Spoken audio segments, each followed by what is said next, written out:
ছক্কা মেরে আউট হলেন মুশফিকুর রহিম।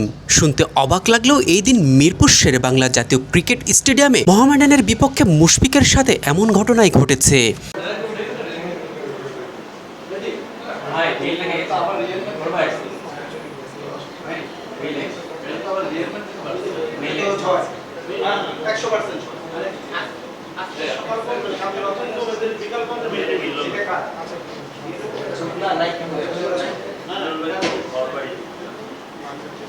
খেলার ৩৩ ওভারের সময় মুশফিক স্পিনার নাইম হাসানের বলে ঘুরিয়ে ডিপ মিড উইকেটে তুলে মারেন। সেখানে ফিল্ডিং করা আবু হায়দার রনি উড়ে গিয়ে মুশফিকের মারা বলটি ধরেন।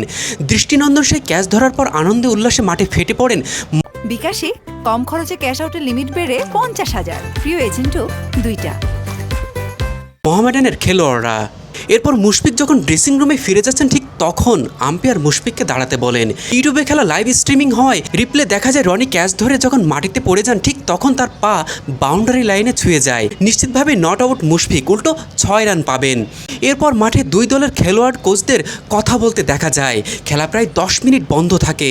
ড্রেসিং রুম থেকে বেরিয়ে তামিম ইকবালও মোহামেডানের ড্রেসিং রুমের দিকে এগিয়ে যান। মোহামেডানের কোচ বাবুলের সাথে কথা বলেন। কিছু সময় পর মুশফিক আউট মেনে নিয়ে মাঠ ছাড়তে বাধ্য হন। যেহেতু ঢাকা লিগে থার্ড আম্পায়ার নেই আর রিভিউ দেখে কোনো সিদ্ধান্ত দেওয়া হয় না, তাই মাঠ ছাড়তেই হলো মুশফিককে। মেজবা মিলন, ডেইলি ক্রিকেট।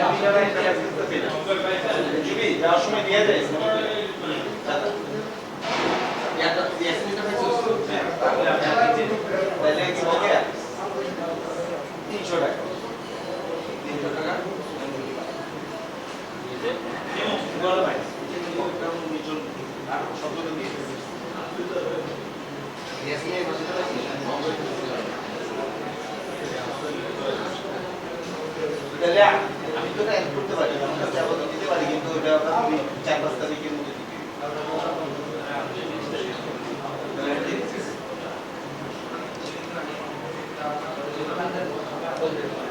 তাহলে ১০ তারিখে আগে দেখাচ্ছি ১০ তারিখে ম্যাচ শেষ হবে না দিকে, তো আমরা দুপুরে আমরা এই যে আশেপাশে না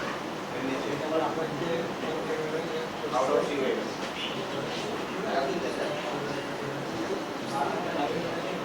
He out.